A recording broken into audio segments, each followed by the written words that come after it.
Hello, everyone. Welcome to the second event of Media Care series hosted by the Suraj Israni Center for Cinematic Arts at UCSD. I am Wentao, third-year Ph.D. student in literature. Before we introduce our speaker today, I would like to acknowledge that UCSD is built on the unceded territory of the Kumeyaay Nation. Today, the Kumeyaay people continue to maintain their political sovereignty and cultural traditions as vital members of the San Diego community. We acknowledge their tremendous contributions to our region and thank them for their stewardship. I'd also like to thank our co-sponsors, Film Studies Program, Department of Communication, Department of Visual Arts, 21st Century China Center, Institute of Arts and Humanities, Program for the Study of Religion, and Department of Literature, as well as Tara Nadell, Rihanna Swice, and Michael Trujillo for their tremendous help. Now, it is my honor to introduce our speaker, Professor Joshua Neves. Joshua Neves is Associate Professor of Film Studies and Director of the Global Emergent Media GEM Lab at Concordia University. His research focuses on global and digital media, cultural and political theory, and questions of development and legitimacy. Dr. Neves is co-author of Techno-Pharmacology, published by Minnesota University Press and Message Press in 2022, and author of Under Globalization, Beijing's Media Urbanism, and the Chimera of Legitimacy, published by Duke University Press in 2020. He is also co-editor of Asian Video Cultures in the Penumbra of the Global, also published by Duke University Press in 2017, as well as co-editor of recent or forthcoming journal issues examining convenience, paranoia, optimization, and populism. His work is published in Media Theory, Cultural Critique, Social Text, Discourse, Cultural Machine, Film Quarterly, Cinema Journal, Suraj, the Routledge Companion to Risk and Media, among others. So now, Josh, the floor is yours. Thank you so much, Wentao and Daisuke, for the invitation, and to everyone at the Suraj Israni Center for putting together this event. I should start by apologizing. I have a bit of a cold, which is a little too on theme for the series, but hopefully you can hear me okay. So just let me know if there are any problems. Okay, so today I thought I'd talk a little bit around a larger set of research projects having to do with what I've been calling the data pharmacy. And,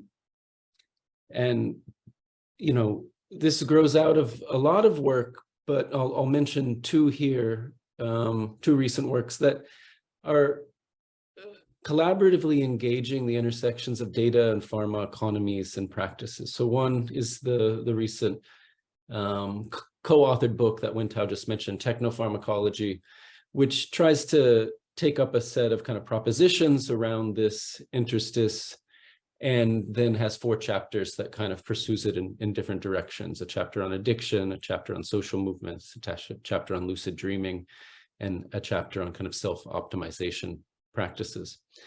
Relatedly, with Alina Chia, who's also co-author of the book, we recently wrote a short piece that just came out in Media Theory that takes up one of the central themes that I want to talk about today, which is stimulants and stimulation, right? So that piece focuses on neurotech wearables, and especially kind of argues for an increasing shift in some new kind of consumer technologies that moves away from self-tracking, so kind of pulling data from the body, and towards different sorts of stimulation regimes where data is functioning drug-like and comes back to the body as a novel form of stimulation. So that's just kind of one of the larger contexts for this.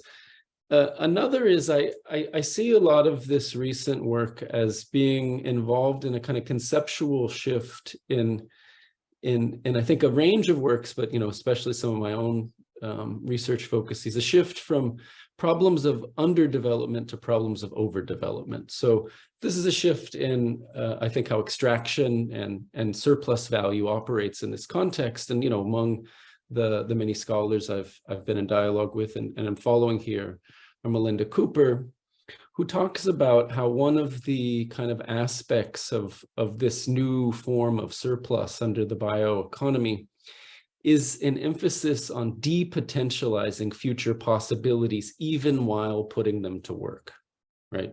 So this is a particular sort of vector that I think is particularly significant in these contexts. And one scholar, activist, theorist who I think has been particularly provocative writing on this nexus is Paul Preciado, who, even though they're of course a major figure and have been deeply influential in queer studies and trans studies and sexuality studies and related fields, I think a lot of their work remains to be taken seriously by media theorists, right, as a contribution to the sorts of biocapitalist dynamics that a lot of folks in our field are currently invested in, whether they're talking about surveillance capitalism, platform capital, or whatever the case may be. So Preciado will note, just for a little bit of framing, right, that the pharmaceutical and audiovisual digital industry are the two pillars on which contemporary biocapitalism relies, right? So kind of insisting on a particular nexus emerging from the 1970s in a kind of post-Foucauldian framing. And similarly, kind of paralleling the control society's argument, but adding some texture to it, Preciado notes, right? Quote, in disciplinary society, technologies of subjectivization controlled the body externally, but in the pharmacopornographic society, technologies become a part of the body, right? They dissolve into it, becoming somatechnics. And this idea of somatechnics and various metaphors and claims about incorporation are crucial to these theories. And it's this kind of framework that I want to start to think about today. And I want to focus on one particular example that's figured in my recent research, which is smart drugs. And so there'll be connections with other technologies and larger frameworks, but I want to kind of trace smart drugs to give this a coherent kind of framing throughout. And then, we can hopefully talk about some larger issues in the Q&A. So thanks again, and I'll jump in. What if smart drugs become as common as coffee? Asked a session at the 2018 World Economic Forum held in Tianjin, China. Echoing similar refrains across mainstream news and public health, the panelists, academics, entrepreneurs, and medical professionals debated familiar tensions between therapy and enhancement, individual rights and social equity, smart decisions, and addictive habits. The question recalls many other popular queries, including a recent article published in BBC's Work Life edition, recounting tales of the prolific French novelist Honoré de Balzac. Balzac was said to consume 50 cups of coffee each day, eventually eating the grounds by the spoonful in order to summon his creative powers. Such anecdotes indeed convey the ordinariness of smart drugs like caffeine and nicotine, among others, and offer a moral. Balzac wrote over 100 books, but died of heart failure at the age of 51. Nested in these accounts are many of our Faustian fascinations and anxieties about a new generation of smart substances. How, for example, do high and low-tech pharmacologies promise to reorganize how we live and work? Do various pills, vapors, and infusions enhance our capacity to think and feel, or merely amplify existing inequality? What does the modifier smart mean anyway? And what has changed since Balzac's caffeinated scribblings in the early 19th century? In this talk, I offer a brief examination of smart drugs, tracing how an emergent chemical, and I would add computational, imaginary shapes contemporary cultures of optimization and indeed our burgeoning data pharmacy. The current fascination with smart drugs centers on stimulants like Adderall and Ritalin, psychedelics like LSD and psilocybin in micro dosages, and off-label therapies like modafinil and piracetam, among other nootropics. The latter is now a blanket term used to describe a wide range of substances that claim to improve focus, memory, creativity, mood, and other cognitive functions. Indeed, one of the difficulties in defining smart drugs stems from its umbrella usage, which includes pharmaceutical products, illegal drugs, unregulated supplements, sometimes termed nutraceuticals, and everyday pick-me-ups like tea and tobacco. While smart drugs appear to be again on the rise, especially it is suggested among students and the creative class, these allegedly performance-enhancing substances have long and varied histories. This includes betel nut and coca leaves, late 19th century elixirs like von Mariani and laudanum, amphetamine-type stimulants and mood-regulating pills, among others, not to mention the current fascination with neurotech wearables, self-monitoring devices, and other datalogical stimulants. Caffeine and nicotine continue to be among the most effective and widely used cognitive drugs, even while the traditional espresso and cigarette have been displaced or supplemented by energy drinks and vaping devices in many parts of the world. Many so-called smart drugs can be traced back to stimulants like the Chinese herb ma huang, a drug used for centuries before being synthesized in 1887 and adopted in medical practice in the 1930s as amphetamine and shortly after methamphetamine. I underscore this lineage here because its moods and vitalities are crucial for understanding the organizational force of smart drugs. My initial argument is that stimulants, while buoyed by other compounds, are at the very center of our smartness aspirations and culture. This shift, as decoder Lehman and Joe observe in their book Narcotic Culture, is part of a global turn towards excitants and away from opiates across the 20th century. While any such claim is of course complicated by the growth of the international heroin trade and big pharma-led opioid crisis in recent decades, including synthetic drugs like oxycodone and fentanyl, the authors argue that consumers, quote, the world over seek designer drugs more attuned to new patterns of work and leisure. It may be more accurate to suggest that these two classes of drugs, stimulants and opiates, capture divergent social demands and temporal experience. They incite, organize, and partition in distinct and perhaps complementary ways.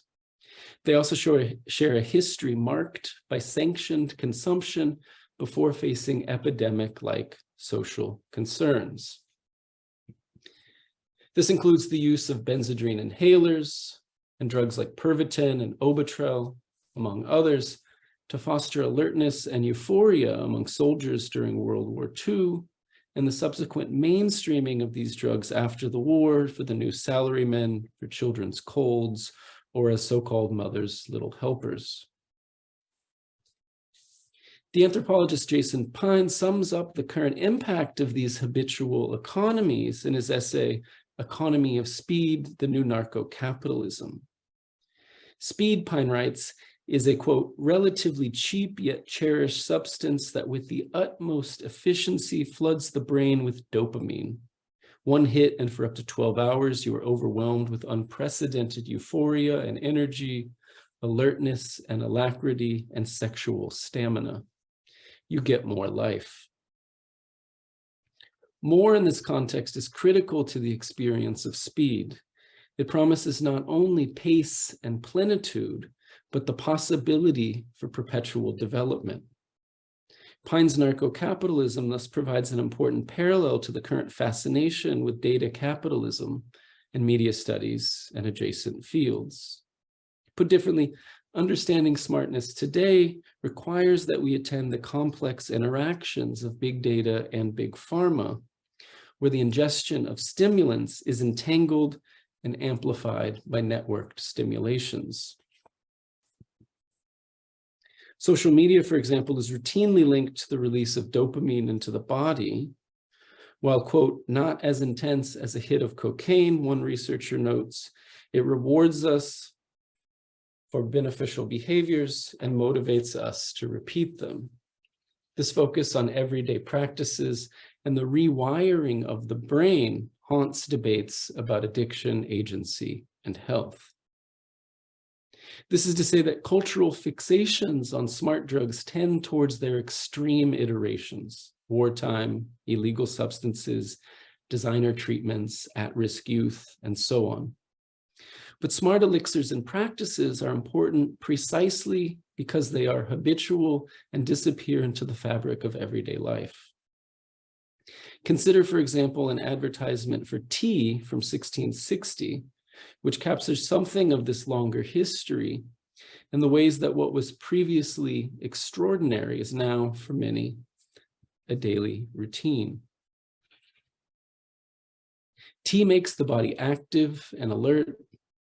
It offers relief against violent headaches and vertigo. It causes the disappearance of the spleen. It banishes tiredness and cleanses the vital fluids and the liver.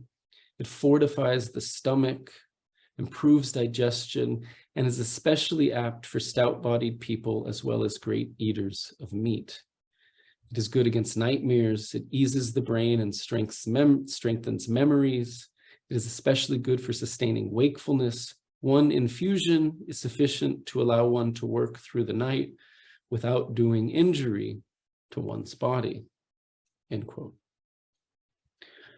Quoted in Wolfgang Schivelbusch's study of stimulants and intoxicants, the above passage also suggests the importance of attending the character and social import of drugs as contingent historical and geographical practices, including their relation to other technologies and tonics. The rise of coffee, tea, and chocolate in Europe in the 17th and 18th centuries, for example, coincided with the domestication and diminished status of alcohol, a drug no longer suited to bourgeois sensibilities and the demands of intellectual labor. Instead, as Schivelbusch suggests, caffeine became tied to nicotine, and together they served as the ur-drugs of modernity. What they shared was a new disposition towards cognitive work. And here I'm quoting Schivelbusch again. He says, quote, the common goal of both, that is tobacco and coffee, the common goal of both were used to achieve was the reorientation of the human organism to the primacy of mental labor. The brain is the part of the human body of greatest concern to bourgeois civilization. It alone was developed, cultivated, and cared for in the 17th and 18th centuries. The rest of the body, necessary evil that it was, merely served as support for the head, end quote.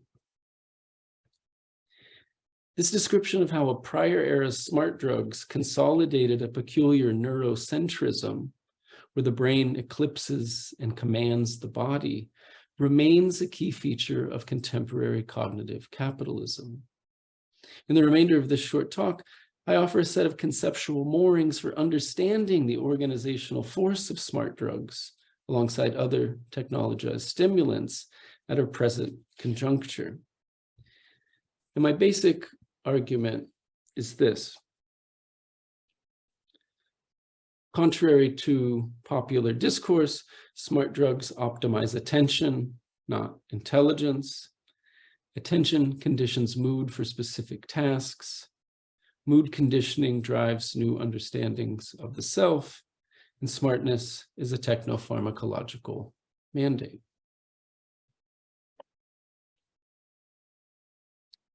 Joseph Dumit's foundational study of the pharmaceutical industry provides a useful starting point for understanding the unique challenges and potentials associated with smart drugs.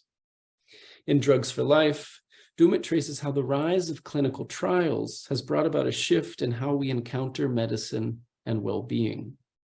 What he terms chronic health describes a medical framework where humans are treated as, quote, inherently ill, and healthcare is transformed into risk management. As Dumit puts it, quote, the practical result for pharmaceutical companies is an unlimited imperative. They want to maximize prescriptions by expanding the market of those at risk, defining clinical trials as broadly as possible, and persuading us that all risks are, in fact, conditions that must be treated now with drugs, end quote. This imperative to increase the number of drugs we take regularly over a lifetime reframes health as a surplus. As with Pine's more life above, this formulation cultivates and desires life beyond its familiar limits. In this way, new pharmaceutical products are not primarily oriented towards cures, which risk losing their patients as consumers, but rather towards speculative health, where healthcare, like media care, is just another prescription or subscription service. They seek to normalize chemical mediations and ultimately, of course, to deliver results for shareholders. What matters here is that the consumption of pharmaceutical type drugs has become central to the imagination of the healthy body. Without such chronic interventions, this line of thinking goes, we are always at risk, lacking, incomplete. But Dumit's insights are also challenged and intensified by smart substances, among other technologies. This is because smart drugs are not primarily oriented towards disease or therapy, the traditional domain of medicine, but rather seek to enhance healthy people. In fact, the most commonly remarked smart drugs are prescription substances for attentional or sleep disorders used off-label, not to address medicalized disability, but to optimize mental faculties. While the chronic aspects of these interventions remain, and would-be patients must, of course, constantly seek out the latest substance, their chronicity is also recast. In other words, smart drugs enact a shift from the chronic to the optimal. This idea is at the heart of numerous debates in medical ethics, including what has been termed cosmetic pharmacology and cosmetic neurology, and raises important questions about disability and the politics of enhancement. No longer tied to an imaginary of equilibrium, health in this context centers on the capacity for sustained improvement of everyday movement, mentation, and mood. Consider that the pharmaceutical corporation Novartis, maker of Ritalin and one of the most valuable biotech firms in the world, states that its purpose is, quote, to reimagine medicine to improve and extend people's lives, end quote. Such slogans are by now industry standard. Improve and extend replace prior notions of care and cure, offering a new mantra for both individual projects and bioeconomies of a grander scale. Wellness has become an optimization problem. To be in good health, George Cangium observed mid-century, quote, means being able to fall sick and recover. It is a biological luxury, end quote.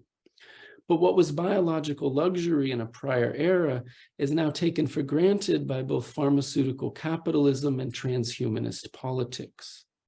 While massive inequities remain constitutive of actual healthcare provisions around the world, the political and economic horizons of health have shifted from resilience to enhancement. Beyond elite athletes and fringe biohackers, the imagination of performance enhancement now shapes ordinary aspirations and understandings of the self. Cosmetic pharmacology, for example, is a concept popularized by the rise of the antidepressant Prozac in the early 1990s. Patients on the drug were observed to be not only well, but better than well, generating a wide range of debates about the role of medicine in society. This includes concerns that neurologists will become just another wing of positive psychology, self-actualization, and the larger zeitgeist of the happiness industry. But here it's also worth asking what it means to live beyond good health or customary bodily capacities, and what problems or potentials are brought about by growing desires and expectations to be or to perform better than well. I linger on these shifts in the medicalized production of health and bodily capacities in order to locate the age-old promise of smart drugs within a new milieu. So far, I've suggested that smart drugs are part of a larger shift away from normal or chronic understandings of the body, energy, and cognition towards a new set of optimums. But what exactly does smart drugs optimize? Smart drugs, I want to suggest, optimize attention. They are, in a phrase, an emergent form of mood control or mood conditioning. This assertion stands in contrast to claims that prioritize cognitive performance, creativity, memory, problem-solving, learning, and the like, over the chemical and computational management of energy, focus, and affect. What matters here is this: so-called smart drugs organize mental and physical dispositions for work, among other microvitalities. They make boring and tedious tasks more palatable and allow for people to focus longer and with fewer interruptions. While focus, mood, and motivation are clearly important aspects of so-called intelligence, in fact, it's difficult to disentangle these orientations from the acquisition and application of knowledge. Mood conditioning, on the other hand, frames the body as a source of vital and programmable energies. The morning cup of tea, the afternoon cigarette, and the evening tipple or toke are just a few of the substances long used by people to summon focus, stamina, or calm.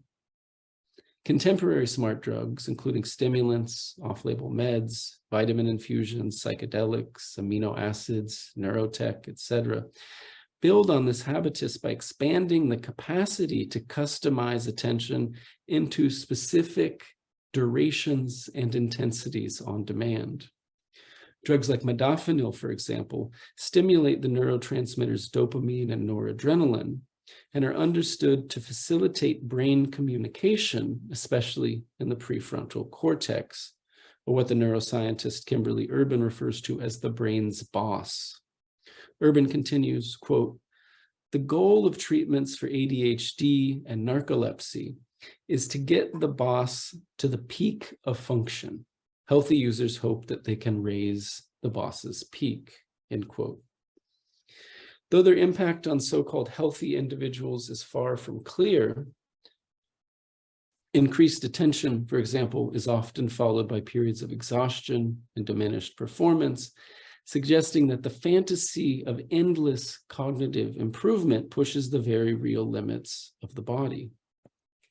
My own efforts to complete parts of this research were modulated regularly by coffee and cocktails, music, and social media, among other efforts to get in the zone, that space of attention marked by both focus and creativity, but especially by endurance.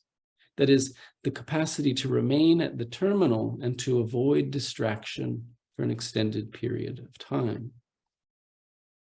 Building on Paul Allen Anderson's examination of music streaming services like Spotify and Pandora, what I want to emphasize here is how smart drugs participate in a broader business of mood and affect management. To be in a mood, Anderson observes in relation to the Heideggerian Stimmung, is, quote, "to think and feel at length through that mood about everything," end quote. Algorithmic and user-guided channels and playlists organized around specific affects offer both a recognizable framework for understanding smartness as a kind of mood curation, with themes like focus, chill, workout, romance, party, sleep, and so on, and are a critical part of its milieu.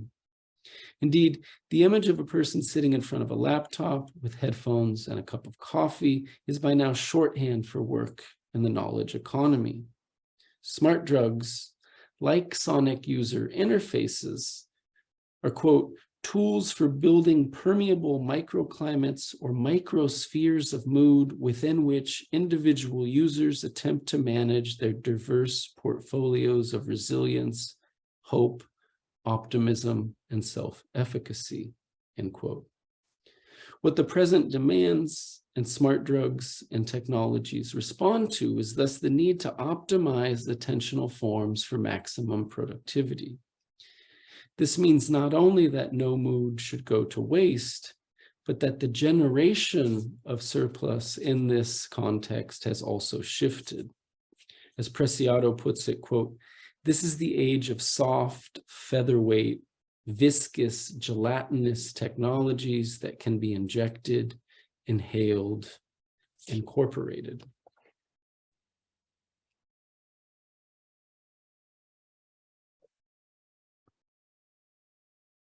But framing smartness as an ensemble of human and machinic attention exemplifies certain dispositions at the expense of other faculties and futures. This is one of the chief affordances and prohibitions of smartness understood as a pharmacological phenomenon. So-called intelligence is buoyed and reorganized by new attentional forms and mood conditioning protocols. This includes stimulants like caffeine, nicotine, methylphenidate, and countless nootropics, as well as brainwave entrainment devices like neorhythm that promise to sync the user's body to transmitted brainwave patterns associated with sleep, meditation, focus, and even pain relief. Not to mention the popularization of luxury health services like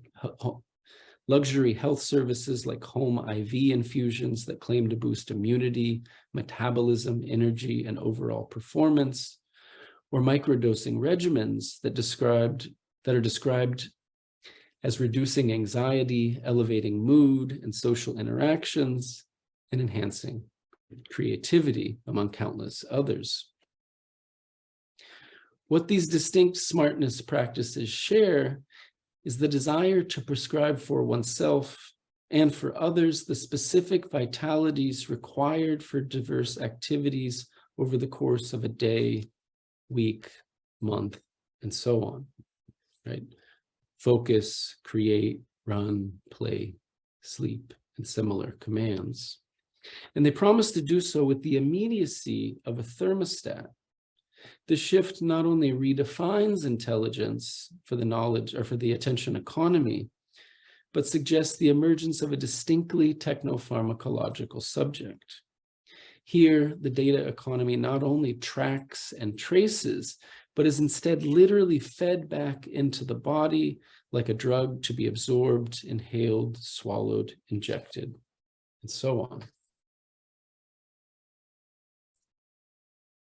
This is to say that smart technology refers to network devices like smartphones and heart monitors, but also a peculiar vision of the future brought about by an internet of people and things. This network generates and captures the data necessary for, quote, organizing production and labor, enhancing marketing, facilitating democracy and prosperity, and perhaps most important, for enabling a mode of automated and seemingly apolitical decision-making that would guarantee human survival. This aim, Halper and Gagan and Mitchell suggest in their essay, The Smartness Mandate, is to produce a more resilient human species. But while this notion of resilience is both a critical and an industry term, is compelling and helps us to understand certain challenges posed by, for example, speculative finance, environmental crises, social and political inequalities, and a wide range of computational risk management projects, its scalar commitments are decidedly inhuman. This is because smartness paradigms see resilience and optimization as mutually constitutive processes for outsmarting catastrophe. What is occluded by this accelerationist fantasy are not only the human and planetary costs of endlessly absorbing shock and automating or prescribing solutions, but the simple fact that they are the preconditions of crisis itself. In this context, smart drugs must be seen alongside smart sensors, homes, cities, and related projects as technologies that work to ameliorate or outpace crisis. And they do so by modulating behavior and organizing ambient experience, as many scholars have observed, but also by intervening in the individual and collective nervous system. Put simply, smartness is a techno-pharmacological condition. And here I follow a wide range of scholars examining pharmacological technologies and practices, including the recognition that the pharmaceutical and digital media industries are crucial to the reproduction and management of the present. What Preciado, after Susan Stryker and others, terms somatechnics, envisions the body then as a kind of bioport, where corporeal subjects only emerge by emerging with technologies. Such techno-bodies, Preciado observes,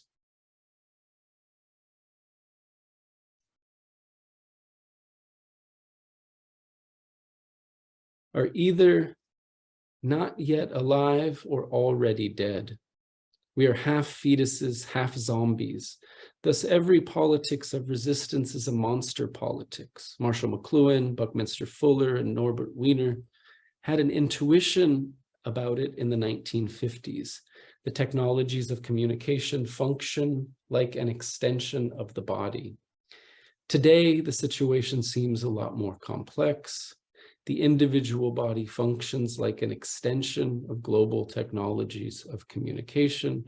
Embodiment is significant prosthesis, end quote. This shift in focus from extension to intensities offers an important framing for what I have termed the data pharmacy, including the ways that data and drugs expand and contract capacities to thrive. Well, this short talk emphasizes critical approaches to smart drugs and the emergent political economy of health associated with big pharma and platform capital. It would be wrong to dismiss the pleasures and potentials associated with smart substances, stimulants, and enhancement. Few among us, for example, do not seek out moments of heightened clarity and insight, creativity and connection with others, physical and emotional well-being, a sense of purpose and social contribution, pleasure and risk, not to mention a steady paycheck. My interest is thus not to evacuate smart drugs of their fascination and excitability, as Sylvan Tompkins puts it, I am above all what excites me, but to describe new structures and demands on bodily states and on our states of mind. Simply put, current understandings of data capitalism, platform economies, and smartness logics, among related descriptions and critique, have much to learn by engaging pharmaceutical industries and practices.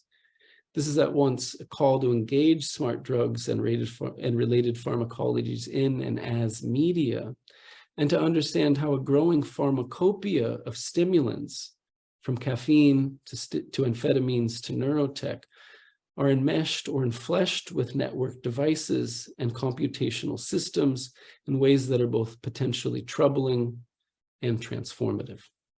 And I'll stop there. Thank you. Right. Thank you, Josh, for this wonderful talk. I'm a huge coffee lover, but I never tried to eat coffee grounds as Balzac did. So maybe I should try it sometime. It would be good. So to our audience, please submit your questions via Q&A function on Zoom. And after Professor Miyao's respondents, I will coordinate this Q&A. The more questions, the better. Now it is my pleasure to introduce our respondent today, Professor Daisuke Miyao. Daisuke Miyao is professor and Hajime Mori Chair in Japanese Language and Literature at the University of at the University of California, San Diego. Miyao is the author of Japonism and the Birth of Cinema, published in 2020 by Duke University Press. Cinema is a cat lover's introduction to film studies, published by University of Hawaii Press in 2019.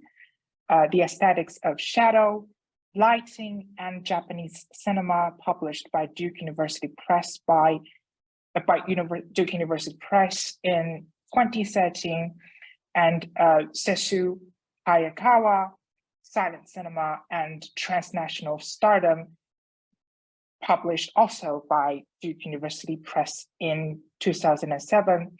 He is also the editor of Oxford Handbook of Japanese Cinema and the co-editor of Transnational Cinematography Studies with Lindsay Coleman and Roberto Schaefer. So Daisuke, please. Hi, Kat. Thank you, Wentao, for your very generous presentation, and my tremendous thanks goes to Josh for your stimulating talk. I have some conceptual questions from a perspective of a cinema studies scholar. Let's say 3 questions. The first question is related to the affect theory in relation to what you have described, somatechnics. I am interested in the notion of mood in particular. So my question is, how is mood distinguished from emotion and feeling? There is an essay that tries to define all those 3 concepts, but I'd like to hear your thoughts on your conception of mood, especially in the context of media care, the series, the major topic of this talk series. And how do smart drugs work on emotion and feeling if they are distinguished from mood? Antonio Damasio, he wrote on emotion and feeling, as you most likely know. If I quote, for neuroscience, emotions are more or less the complex relations the body has to stimulate. When we are afraid of something, our hearts begin to race, our mouths become dry, our skin turns pale, and our muscles contract. This emotional reaction occurs automatically and unconsciously. Feelings occur after we become aware in our brain of such physical changes. Only then do we experience the feeling of fear. How about the mood? That is my question. In relation to this, how do smart drugs work on information and experience? Of course, as you may know, Mark B. and Hansen, in his essay, Affect as Medium or the Digital Facial Image, Hansen argues that affect can offer, quote, an interface between the domain of information, the digital, and the embodied human experience, end quote. For example, I am thinking specifically on the cinematic mood or atmospheric information by way of decor, lighting, mise-en-scène, which can be created in both digital and analog methods. So that's my first question about the affect theory. And the second question is related to stimulation and overdevelopment or biocapitalism that you have discussed in relation to the notion of attention. The Attention Economy by Jonathan Crary. His book 24/7 is what I am thinking of. Crary argues on the transformation of temporality since the Renaissance era, focusing on the notion of attention.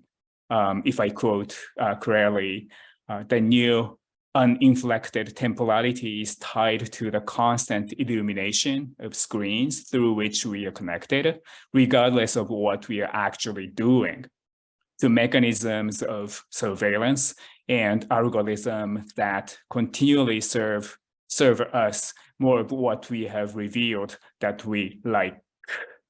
So for Crary, as you may know, sleep is the method of resistance. But do smart drugs manipulate temporality further and overcome sleeplessness? That's my second question. The third and the last question that I have as a cinema studies scholar. So this one last question from me is combining the first two, the affect theory and the notion of temporality, especially in terms of spectatorship. In the essay, The Time of the Cinema on the New World and Cultural Exception, Bernard Stiegler offers an account of the way cinema produces the sulfate of affect through the manipulation and reproduction of temporality. He writes that, Stiegler writes that, quote, because the flux of consciousness is a contraction of time, cinema can trigger this process of adoption in which my time, during the time of the film, becomes the time of another and another time. Instead of clearly sleep, can cinema become a resistant to the attention economy that you describes from a different perspective and clearly discusses in his book. So those are the three immediate questions to you. So yeah, that's that. Thank you. Thank you so much for these rich and detailed questions, and just bring me back to task if I'm losing their intricacies.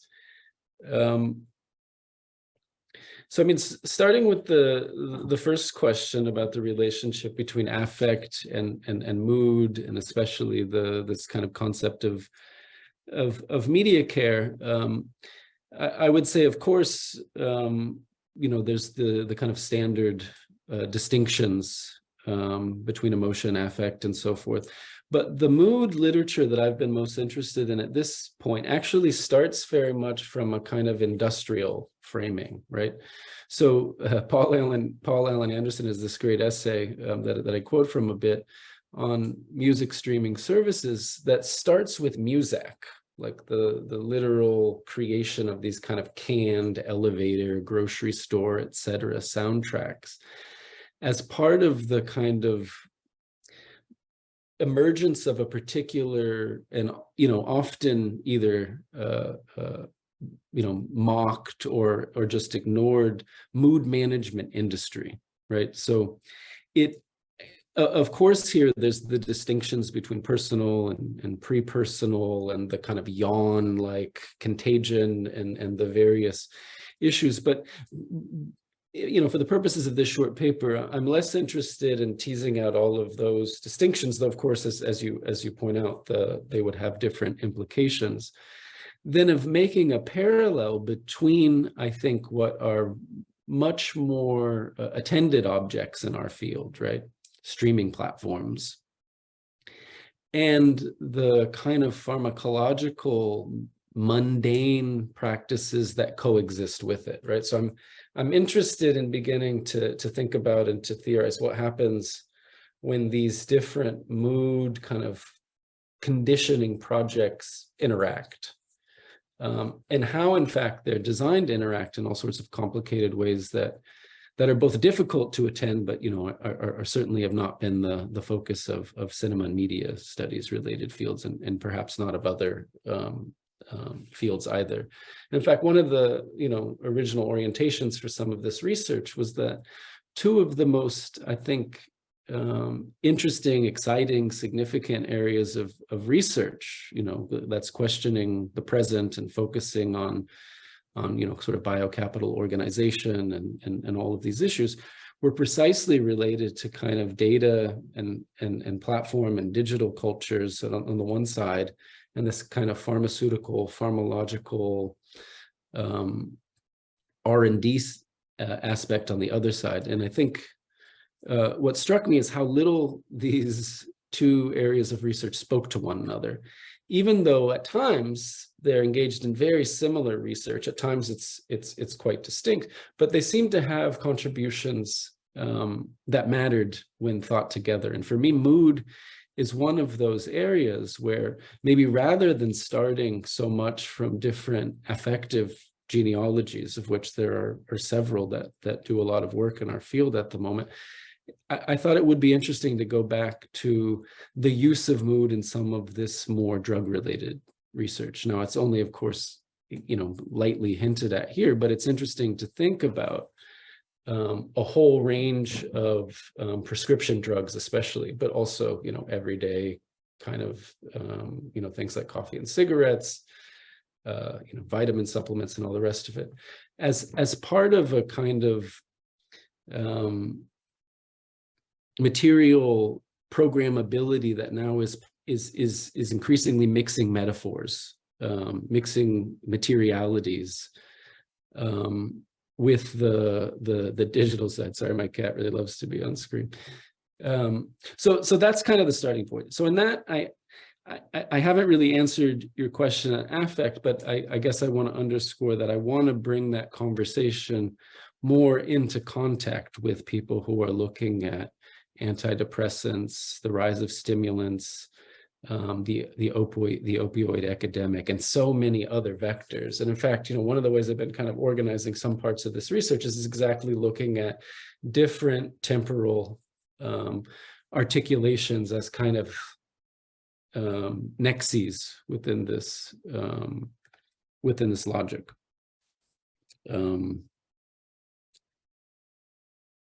So that's at least an attempt to answer the great first question.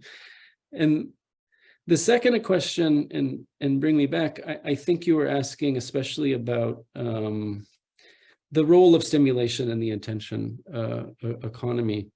And there's many things probably to say here, and I think I've lost some of the details you pointed to, but one of the arguments or aspects that's really interested me is how in this context, I think familiar, maybe traditional, at least long-standing ideas about resilience, right, about attention are transformed in pretty substantial ways, right? So one of the arguments I try to make in this brief paper is that resilience here, right, which kind of moves, at least in the 19th and 20th century, perhaps from a model of equilibrium, right, where stress, and then you try to return to balance, and this kind of model is replaced by not only a kind of plasticity of which crisis management and all the speculative models are precisely rely upon, but a model where that becomes the norm and is even viewed as healthy,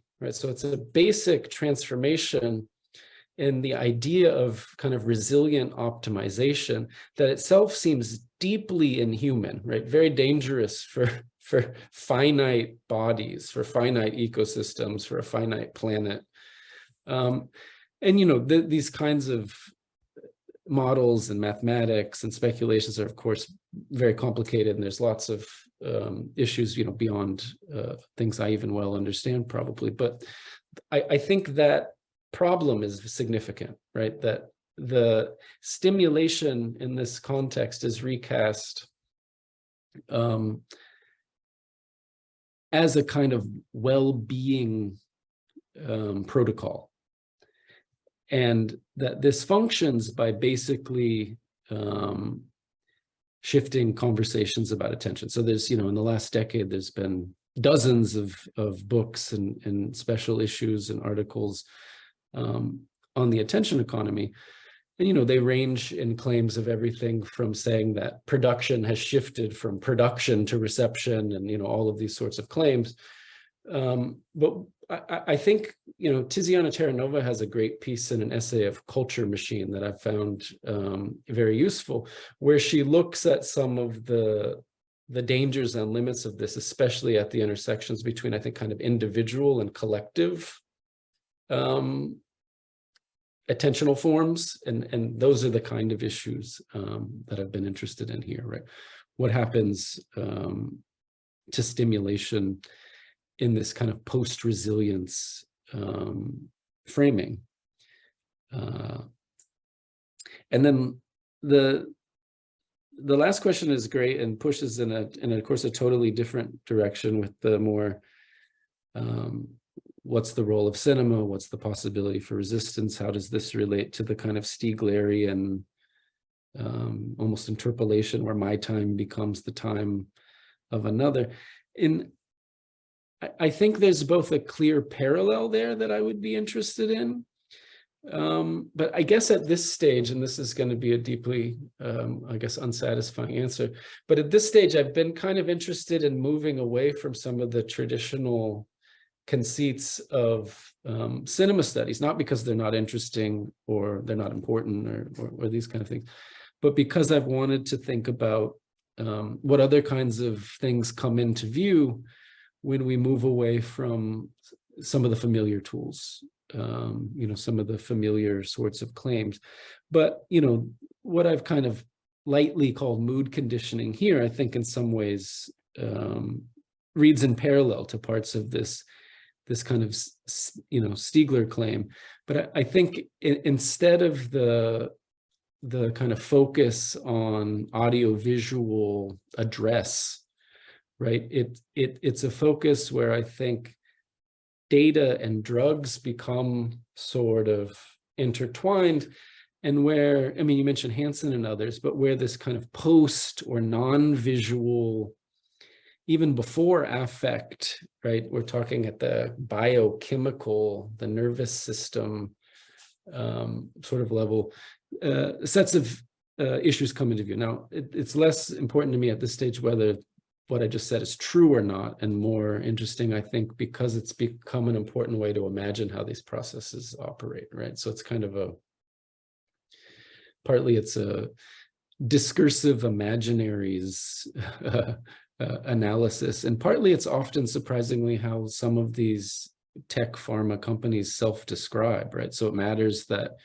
you know, Google has invested heavily in pharmaceuticals, and, you know, Amazon has a pharmacy, and, you know, there's these complicated penetrations that are part of the everyday habits we have with, you know, our smartphones or smart screens or smart TVs and the rest of it, but they're somehow seen as before or pre-existing or outside of those articulations. And I think it's that part of the Preciado work, for all of its, you know, wide rangingness, and, you know, it's very different, and you know, focus on sexuality and subjection especially, that I find so compelling, right? The insistence that the digital industries and the pharmaceutical industries do something, including for Preciado, the visual part, you know, the audiovisual regime matters a great deal in this context. Anyways, I hope I've addressed at least some of these great questions. I appreciate your thoughtful response. Thank you so much. Yeah. Wentao, are we receiving questions? Not yet, but I think we are all still processing this large package of information coming from you too. So I do think let's give the audience a bit of time. Again, you can post questions in Q&A, or you can just raise your hand. That would be wonderful. Just to kick off this Q&A, I would like to ask a question regarding the concept of smartness. So in your paper, Joshua, you do mention there is a tendency of or there is a discourse shaped by those pharmaceutical company that is those medication and material can achieve a status which is what you call better than well. And I want to ask so basically, what is smartness for individuals, like for us who are consuming those medications?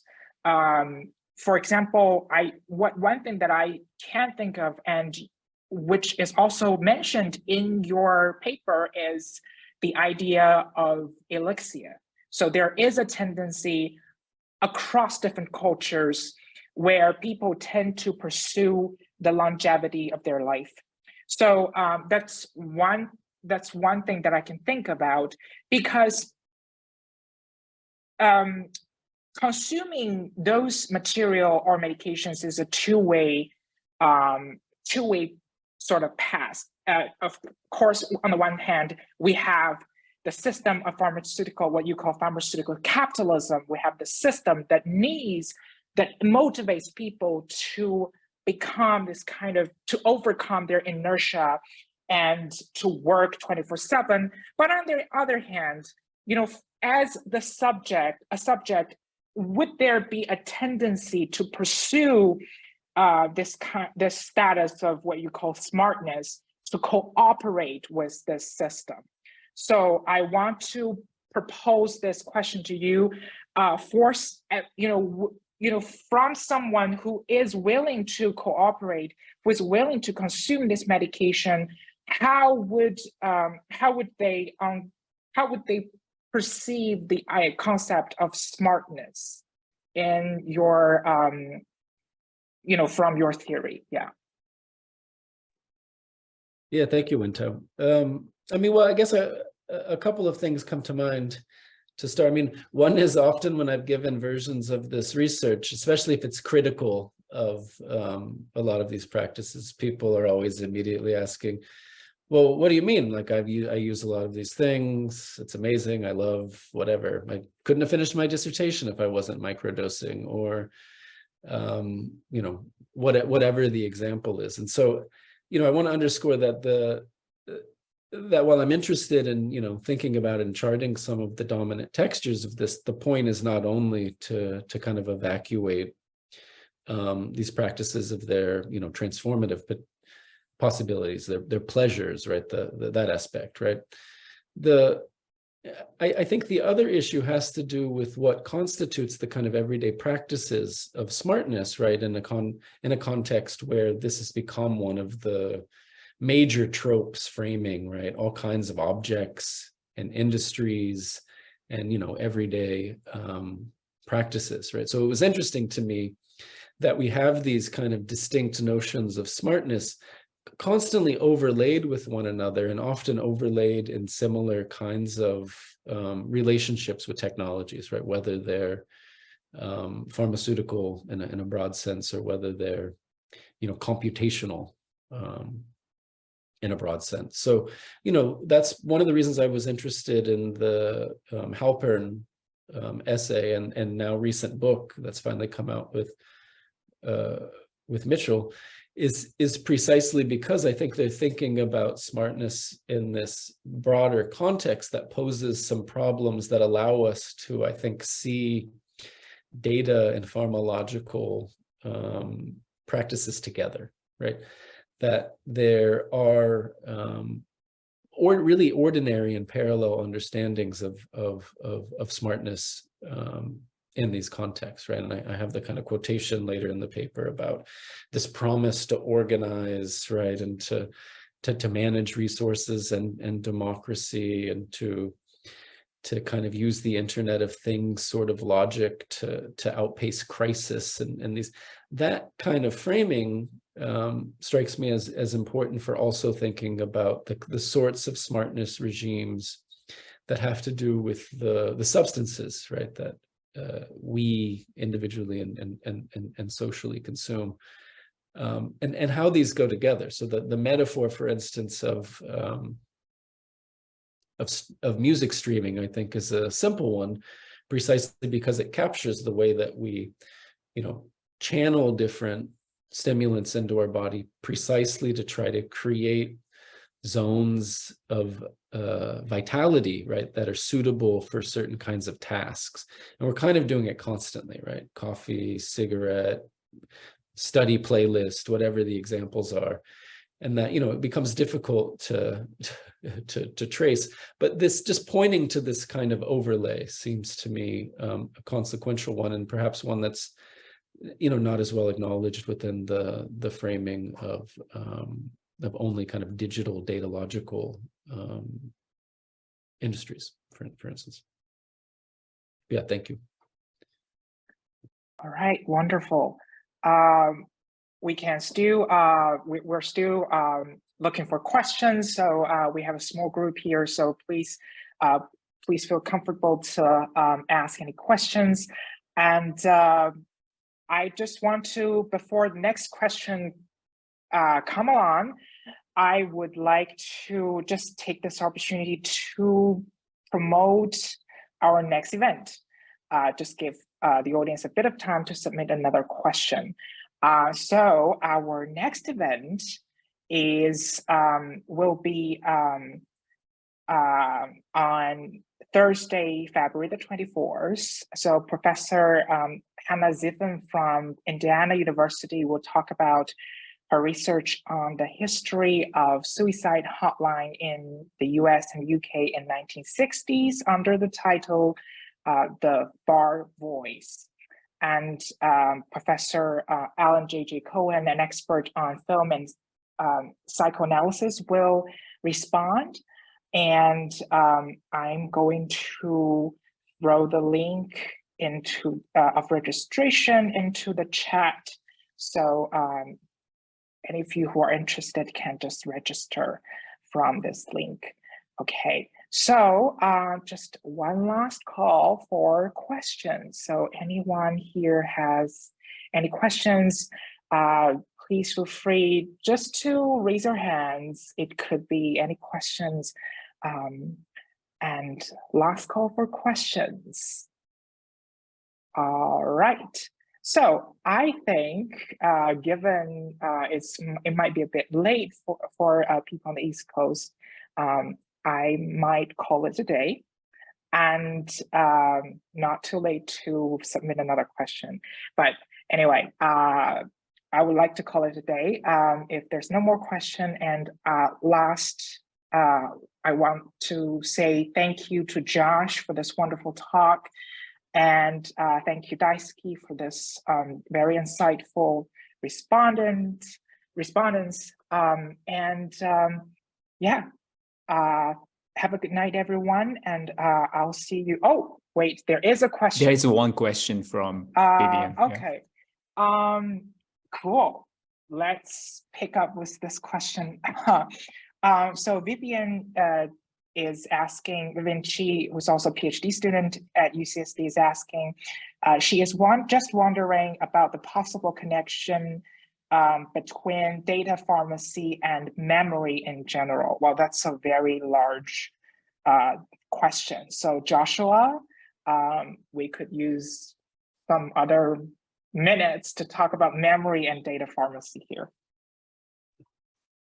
Yeah, thank you. Really intriguing question. And I'd love to, of course, hear any thoughts you might have about it. I don't know if I've pursued this question in any depth around memory in particular, but I have been fascinated maybe more specifically with questions of storage. And one of the things that's really intrigued me about that across these two kind of economies or sectors is the way that, excuse me, that temperature, right? Like coldness especially comes into play as a process of managing storage. Excuse me. So for instance, right, in the data services industry, there's a lot of focus on cold storage, right? And the energy consumption involved in making these massive data centers operate and so forth. Excuse me. Their location, right, in the Arctic and function there. And similarly, right, there's a lot of focus on similar modes of storage with pharmaceutical, human material kind of cryo processes, right? So we're talking about freezing eggs and, related processes where there's this peculiar temporality associated with what some scholars have kind of called cryopolitics, right? A kind of suspension of temporality that allows certain kinds of industries to operate that seems to cut across these two. Now,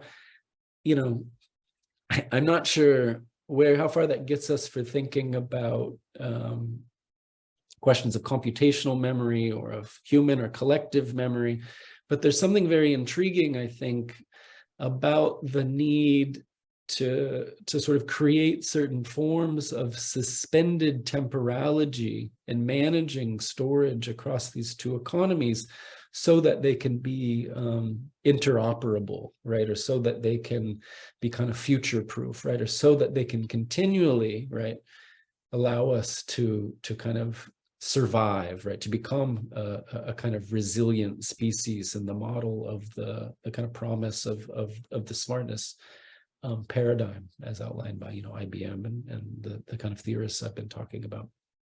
So anyways, that's kind of one line of thought that's interested me. But if you have anything to add about memory in this context, I'd be interested. I only briefly touched in the talk on the kind of idea that I think increased memory is one of the promises of a lot of smart drugs, right? Like using Adderall and Ritalin for students, for instance, for studying. And, the most research seems to suggest that kind of performance enhancement is not the case, right? It's more this ability to stay focused on a task rather than increased ability for memorization, recall, synthesis, application of knowledge and these kinds of practices. But yeah, thank you.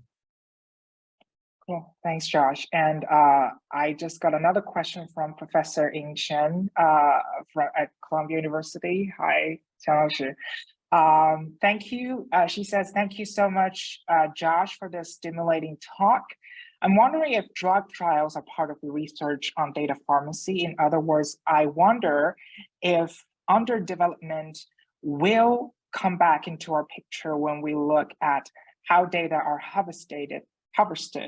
I'm also wondering about how stimulants are used by different classes. Coffee, for example, is used by agricultural workers as well as office workers who face different quote unquote optimization. So thanks. Yeah, thank you. An interesting question. I think certainly in some way, I guess what I'd say is I don't mean to suggest that the kind of classical colonial political economic framing of underdevelopment goes away, right? So it's not a neat linear replacement sort of logic, but it is a shift, I think, in certain intensities in these processes. So one of the things that's interested me is how exploitation and extraction operate in this bioeconomy. How is value created? How is labor organized, in these issues in ways that both perhaps carry over from earlier forms of exploitation, but also suggest new forms, right? And that's where I think there's something about the logic of overdevelopment here that adds some substantial kind of shifts to the kind of classical model of extraction, right?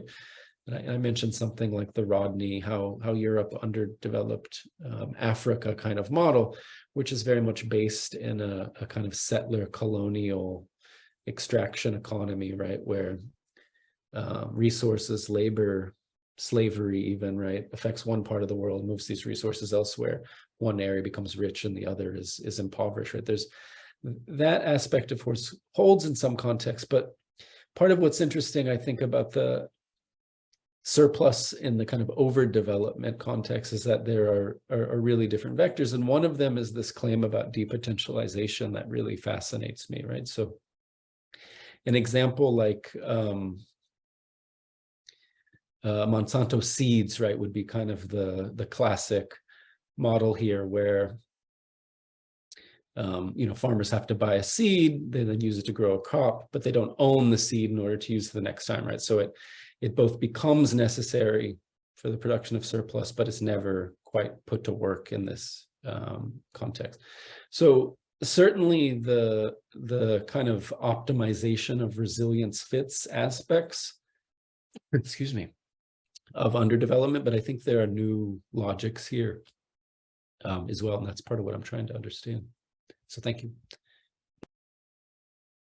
Okay, thank you, Josh. And I have another question coming in from Han Wu, a PhD student or candidate at U Chicago. So Han said, "Hi, Josh. I was wondering if you could speak about the possibility of media care also becomes a form of control under the techno-pharmacological condition you described. Thank you." Yeah, thank you. And that's one of the points I didn't manage to make it back to earlier. So that's also a good reminder. I mean, part of what interested me about the media care series when I first saw the kind of framing was, of course, it's parallel to healthcare, right? And the way that we use media technologies, and of course, I'm expanding that media frame to pharmaceutical technologies as a kind of both personal, but I think also collective social type of healthcare, right? A kind of self-management and well-being maintenance, and also, of course, an aspirational cue.